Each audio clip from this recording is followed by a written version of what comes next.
Hello everyone नमस्कार जय जगन्नाथ। मुई आज आपण मानकर संगे पुड़ा कढ़ी के केंदा करी सहज उपाय रे सफा करमा से जिनिसटा बतामी बा आपण मानकर संगे शेयर करमी।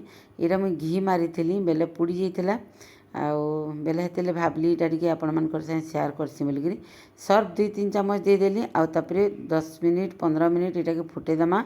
फुटाला परे एंदा टिके पिठा पाते रे कुड़ी कुड़ी दमा आउ इथिरे सर्फ टिके बेसी देली माने 3 चामच खंडे देले बोलन तो चामच दिकरी जेहेतु घी जिनिस बेले टिके घी सर्फटा बेसी लागला तापरे इटा के ठंडा हे कर हेबा लगी छाड़ी दमा।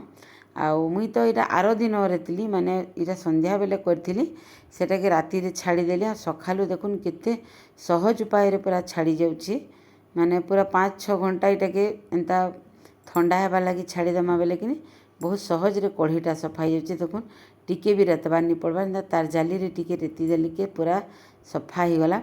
ई प्रोसेसटा आपण माने पुड़ी गला कढ़ी माने सफा करबा लई अप्लाई करबे।